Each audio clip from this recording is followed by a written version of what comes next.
Alright, so I'm going to be showing how to upgrade the RAM and the hard drive to an SSD, as well as remove the battery, of course, and other components on this HP laptop. This is an HP ProBook 455G3.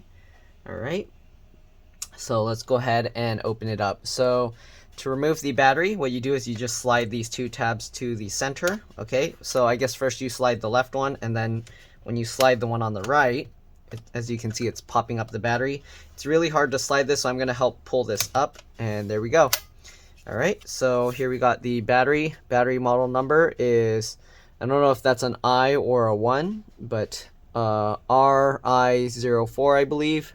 You can try also searching R104, sorry, or you can also just search the battery model, like HP ProBook 455G3 battery, and you can probably find it. Alright, so anyways, let's go ahead and open this up. So we got one screw here. It's a PH1 or JS1 screw. Just undo that screw, you'll hear it click, and the screw stays in place. Then we can get underneath there and pull this cover up. So it looks like on some models, they might actually use this slot for multiple things. This could possibly be used for an M.2, but on this specific one, there's no slot there, so they're just reusing this plastic. There's a screw here if you're going to be removing the keyboard. There's one screw here, and then it looks like two other screws here for removing the keyboard. The wireless card is right here. If you needed to remove it, there's one screw. It pops up slightly, and then you can pull it back. To remove the antenna, you just get underneath the tail and then just pull it straight up. I'm not going to take it out because sometimes the soldering on these are bad, and in some rare cases it could actually rip off the connector, so I don't want to just attempt it on the computer in case it can cause damage that wasn't there to begin with. Alright, so we're going to put this cover back on, just get it like that, and then go ahead and push the sides down. Alright, I was holding the middle part up here while I was doing that. Now let's go ahead and screw this back into place. Okay, as for the hard drive and the RAM, there's one screw here, so we're going to undo this screw. Once you undo that screw, this screw also stays in place. This one, instead of pulling the cover up, we're going to slide this down. So we're going to grip it with our hand and then just slide it like this, or you can get something in between here and then slide it like that. All right, then we can go ahead and lift this cover off. Comes out just like that. All right, so there was only 1 gig or one 4 gig stick in here. So this is the original stick of RAM. So the RAM is 4 gigs PC3L 12800S. So this is DDR3 memory, okay? So keep that in mind, right? So PC3L 12800S. Again, this is DDR3 RAM, not DDR4. So we're gonna get that in. And again, we did on both. So this is, here you go, PC3L 12800S, okay? So you want matching sticks performance for the RAM. You don't wanna put two different types. It's okay to have different brands, but if you can get matching ones, it's best to do that. But sometimes the same exact one, it might not be sold anymore, so you might have to go with just any. As long as the speed matches, you should be okay. Alright, as for the hard drive, let's go ahead and zoom in. Let's go ahead and undo all 4 screws. Another thing with the RAM, you can actually use different speeds, but it will default to the slower speed. But it's always a good idea to have matching speed so you don't have to worry about that. All right, so let's go ahead and remove the 4 screws here. So they actually put on here instructions how to remove this. So they say remove all 4 screws, slide it back, and then lift it out. So we're going to use this tab. We're going to grab that and we're going to pull it back. Sometimes this plastic isn't strong enough. So if that's the case, if this tab doesn't work well, let me show you here. So if that tab doesn't work well, you can grab the drive itself, like on the edges here, and you can use that to pull it back. Okay, just like that. Then we can lift this out. As you can see, we already put a SSD in here. So this is just a 2.5-inch SATA drive, and we put an SSD. So there's 4 screws holding the drive into place. The original drive was a spinning disk drive, just like one of these. Again, it's just a 2.5-inch SATA drive. All right, to put this back, you want to get the back side in first, and we're going to slide this. These 2 feet actually slide underneath the plastic.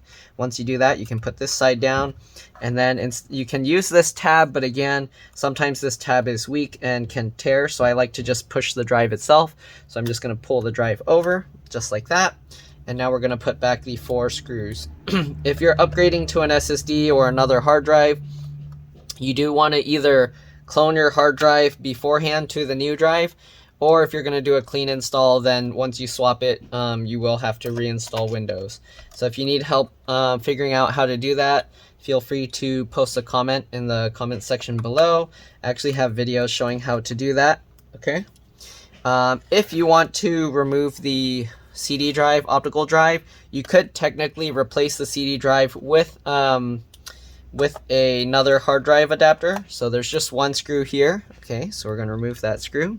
Once you do that, the way I remove this, you can actually get a tool in there and then push that out, but sometimes that's a little tough. So what I do is I use my fingernail here and I kind of go up and down while I'm kind of pulling this, and usually that will pull it out, but for some reason, as you can see, it's stuck really strong. So if that's the case, you can get a needle or a thin folded out paper clip. Then there's the little hole here, and you can get that in there and you can pop the CD drive out, or you can just eject the CD with the computer on, right? Once you do that, pull the CD drive all the way back, okay, just like this, and then you can grip over here and you can use that to help pull and wiggle. All right, so there we go, and that's how you can remove the CD drive. So if you get the hard drive adapter, you'll want to move this metal tab over there, and then if you want to prevent it from having this big gap here, you will have to pop this bezel off. It is a little bit difficult to pop the bezel off though. Let me see if I can pop this back open to show you guys. Why isn't it popping? Come on. There we go. All right, so this bezel is somewhat difficult to remove, but you can see there's like somewhat of a clip there, and then there's clips underneath inside that you can't really get to.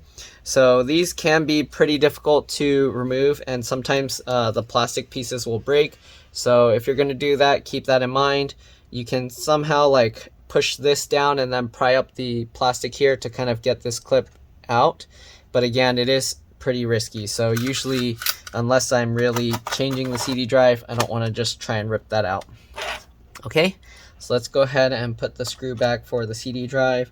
I don't see any other screw holes or screws here for the keyboard, so it looks like there's only 3 screws for the keyboard. I don't know if I should pop that out. Yeah, I don't. The keyboard should be relatively easy to remove, but just in case, because the keyboard's already working fine, I don't want to mess with it and then end up damaging the keyboard. But let me explain how you would do it. If you want to know how to remove it, you can look for my other HP laptop videos with keyboard removal. A lot of them are pretty similar, especially the ones where you remove the keyboard from the top. Again, there's 2 screws here, and then there's 1 screw underneath this cover. Let's actually go ahead and put the battery back in. The battery goes in at an angle like this, okay? You want to get the back feed in like that so it kind of swings on a hinge, and then you can just push that in. Once you do that, make sure to lock this back. This one automatically locks because it's on a spring. All right, but anyways, if you're removing the keyboard, once you get the 3 screws out, you can get a thin pry tool like this.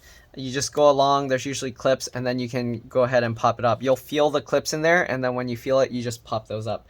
But anyways, again, I'm going to leave that just in case because the keyboard's working fine. Hopefully this video helped you guys. If it did, make sure to like, subscribe, share my channel with others so that they can also learn how to upgrade and repair their devices. If it helps you save a bunch of money, please consider contributing a little to the channel. Every little bit helps and allows me to continue making these videos for a living. These are customer computers, so again, that's why I don't like mess around and take out a bunch of stuff that I don't need to. But anyways, again, hopefully this helped. Thanks for watching, and I'll see you all in the next one. All right, let's drop this spike.